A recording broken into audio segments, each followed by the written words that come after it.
Friends, I am back. मैं फिर से वापस आई हूँ कहानी फासले पार्ट 3 लेकर।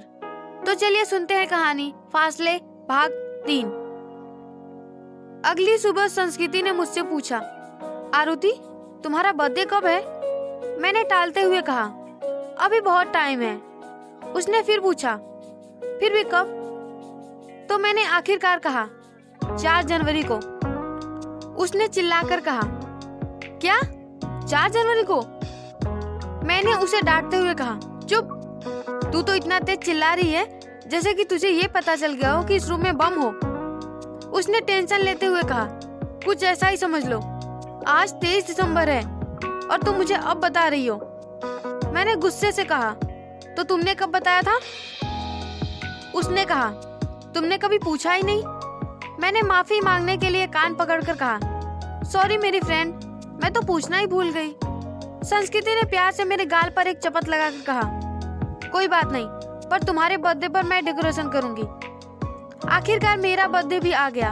हम दोनों ने खूब एंजॉय किया। उस दिन भी जब हमारे एनुअल एग्जाम के बाद छुट्टियां आती तो हम अपने अपने घर चले जाते, मगर फोन पर एक दूसरे से जुड़े रहते। एक दूसरे के साथ रहते हुए 3 साल कैसे बीत गए हमें पता ही नहीं चला। हमने बीएससी करके बीएड में प्रवेश ले लिया। हम दोनों अपने क्लास में पढ़ने वाली टॉप लड़कियां थी, पर मैंने महसूस किया बीएड सेकेंड ईयर में संस्कृति के मार्किंग में कुछ नहीं बल्कि 30% की गिरावट आई थी। एक दिन मैंने पूछ ही लिया, तुम्हारे मार्किंग इतने गिर क्यों रहे हैं? तो उसने लापरवाही से कहा, यार ये सिलेबस इतना हार्ड है कि कुछ पल्ले ही नहीं पड़ता।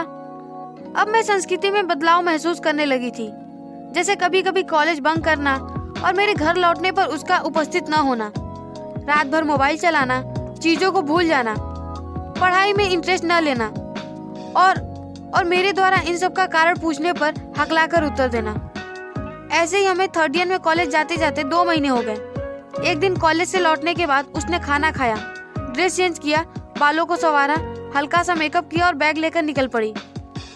मेरी नजर अचानक ही किताबों से हटकर उस पर चली गई। वो बहुत ही ज्यादा क्यूट लग रही थी, तो मैंने मुस्कुराकर कहा, आज बहुत सुंदर लग रही हो, क्या बात है?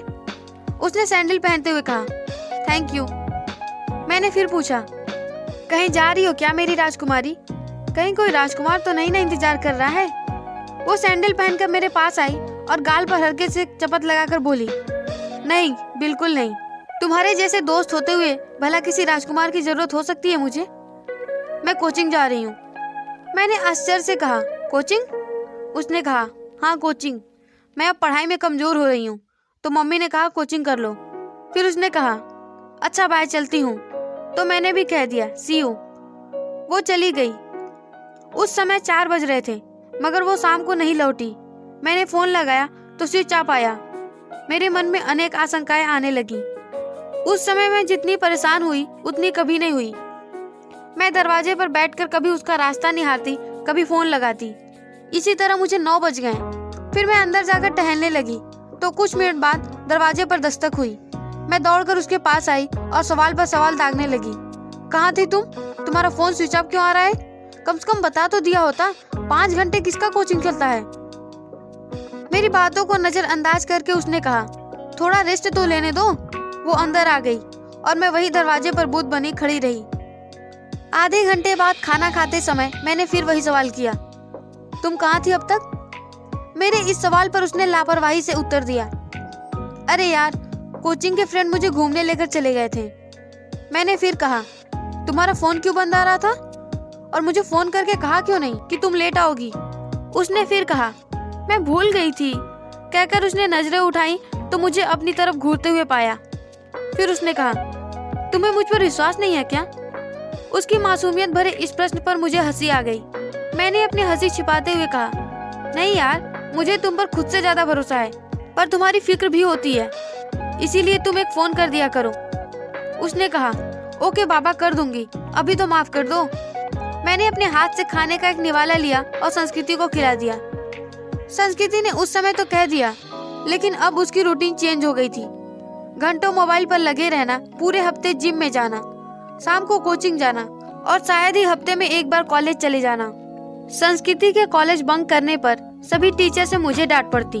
और मेरे क्लासमेट भी मुझ पर ताने कसते क्योंकि वो अमीर घर से थी और मैं मध्यम वर्गीय परिवार से। जब संस्कृति किसी से बात करती तो मैं पूछती कि कौन है, तो वो कहती मम्मी है, बिना बात किए रह नहीं पाती, और मैं मुस्कुरा उठती।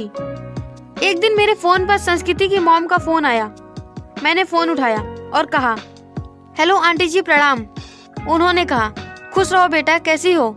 मैंने कहा, मैं ठीक हूँ, आप बताइए आप कैसी हैं? उन्होंने कहा, यहाँ तो सब ठीक है, और वहाँ सब कुछ कैसे चल रहा है? मैंने कहा, परफेक्ट। उन्होंने कहा, बेटा संस्कृति है क्या? मैंने कहा, नहीं आंटी, वो तो कोचिंग गई है। उसकी मम्मी ने आश्चर्य से कहा, क्या कोचिंग? मैंने कहा, हाँ, आपने ही तो उसे सजेस्ट किया था कोचिंग जाने के लिए। अब तो वो 1-1.5 महीने हो गए कोचिंग जाते। उन्होंने कहा, मैंने तो उसे नहीं कहा था कोचिंग के लिए, शायद मैं मना कर दूंगी इसीलिए ऐसा कहा होगा। उन्होंने कहा, अच्छा बेटा, वो आएगी तो उससे बात करवा देना, महीने हो गए उससे बात किए, न फोन करती है न उठाती है, न जाने कितना पढ़ती है। मैंने कहा, ठीक है आंटी जी प्रणाम। मैंने फोन रख दिया, पर अब मेरा सिर चकराने लगा। उसने मुझसे झूठ क्यों बोला? मैं उसकी जान थी और वो मुझसे ना कभी झूठ बोलती थी ना ही कुछ छिपाती थी। उसकी छोटी से छोटी मुश्किलों में, खुशियों में मैं हमेशा भागीदार होती थी। तो फिर अब क्यों? ऐसा क्या हो गया कि वो मुझसे बातें छिपाने लगी? वो मुझसे कुछ तो छिपा रही है। मैंने तय कर लिया कि अब मैं उसके कोचिंग जाऊंगी और सब पता करूंगी। मैंने उस वक्त कुछ और नहीं सोचा। बैग उठाया, उसमें अपना मोबाइल रखा और टैक्सी पकड़कर चल पड़ी उस जगह जहां उसने बताया था कि वो कोचिंग करती है। मैंने टैक्सी वाले को पैसे दिया और मेन गेट से अंदर गई। डोरबेल बजाई तो लगभग 50 वर्ष के अधेड़ ने दरवाजा खोला। उन्होंने मुझे देखकर कहा, जी कहिए। मैंने हाथ जोड़कर कहा, नमस्ते, आप? मेरी बात पूरी होने से पहले ही उन्होंने कहा, मैं यहाँ का हेड हूँ, ये मेरी ही कोचिंग क्लासेस है, क्या आपको भी? उन्होंने आगे कुछ नहीं कहा तो मैंने कहा, नो सर, मुझे आपसे अकेले में कुछ बात करनी है। उन्होंने कहा, okay please come this side, कहकर अपने केबिन में जाने लगे। मैं उनके पीछे पीछे जाने लगी। वो अंदर मेन कुर्सी पर बैठ गए और मुझे बैठने के लिए कहा। जब मैं बैठ गई तो उन्होंने कहा, कहिए क्या बात करनी है आपको? मैंने थोड़ा सा अटकते हुए कहा, सर यहाँ पर कोई संस्कृति नाम की लड़की कोचिंग करती है क्या? बीएड 3rd ईयर में है वो, कहकर मैंने अपने बैग से मोबाइल निकाला और उसका फोटो दिखाते हुए कहा, यही है संस्कृति, मेरी फ्रेंड। उन्होंने मेरे हाथ से मोबाइल लेकर गौर से देखा, फिर मुझे वापस देते हुए बोले, मैंने तो यहाँ इसे कभी नहीं देखा, मगर फिर भी चेक करता हूँ। उन्होंने एक मोटी रजिस्टर खोली, फिर चश्मा ठीक करके ढूंढने के बाद बोले, सॉरी, इस नाम की कोई लड़की नहीं है। मैंने उनसे रिक्वेस्ट करते हुए कहा, सर क्या मैं उसके क्लासमेट से पूछ सकती हूँ? कुछ देर रुकने के बाद उन्होंने कहा, ओके। वो मुझे क्लास में ले गए, जहाँ एक तरफ लड़के दूसरी तरफ लड़कियां बैठी थी और टीचर पढ़ा रहे थे। मैंने कहा, डिस्टरबेंस के लिए माफी चाहती हूँ, पर मुझे आपसे कुछ पूछना है, किसी की जानकारी लेनी है, कहकर मैंने मोबाइल से फोटो दिखाया तो कुछ लड़कों ने कहा, वाओ ब्यूटीफुल। तो मैंने गुस्से में कहा, ये बताओ इसे यहाँ पहले कभी देखा है क्या? तो उन सब ने ना में सिर हिलाते हुए कहा, नहीं, हमने इन्हें यहाँ तो कहीं नहीं देखा। तभी एक लड़की ने कहा, क्या आप 1 मिनट के लिए अपना मोबाइल दे सकती हैं? मैंने कहा, या श्योर, कहकर मैंने अपना मोबाइल उसे दे दिया। उसने फोटो को गौर से देखने के बाद कुछ सोचते हुए कहा, ऐसा लगता है कि इन्हें कहीं देखा है, मगर कहाँ याद नहीं आ रहा। कुछ देर बाद सोचकर उसने झटके से कहा, हाँ याद आया, यही कोई 8-10 दिन पहले हैप्पी कॉलोनी के पास जो पार्क है, वहीं पर सुबह लगभग 7 बज रहे थे। उनको देख के लग रहा था कि किसी का इंतजार कर रही थी। मैंने मोबाइल लेते हुए कहा, थैंक्स। तो एक लड़के ने कहा, ये खो गई है क्या? मैंने कहा, कुछ ऐसा ही समझ लीजिए, कहकर मैंने हाथ जोड़कर कहा, आपका क्लास डिस्टर्ब करने के लिए मैं माफी चाहती हूँ। उन सब ने एक साथ कहा, कोई बात नहीं। मैं बाहर आई, टैक्सी रोका और उसके जिम जाने के लिए कहा। टैक्सी में बैठे हुए मैं सोच रही थी कि 5:30 से 8 बजे तक तो वो जिम में रहती है, फिर 7 बजे पार्क में वो क्या कर रही थी? अब तो वो हर रोज जिम जा रही थी। आज के लिए बस इतना ही। आगे की कहानी अगले पार्ट में, कहानी जारी रहेगी। वेल, आपको हमारी कहानी कैसी लग रही है? अगर आपको हमारी कहानी अच्छी लग रही है तो इसे लाइक, शेयर और कमेंट जरूर कीजिए।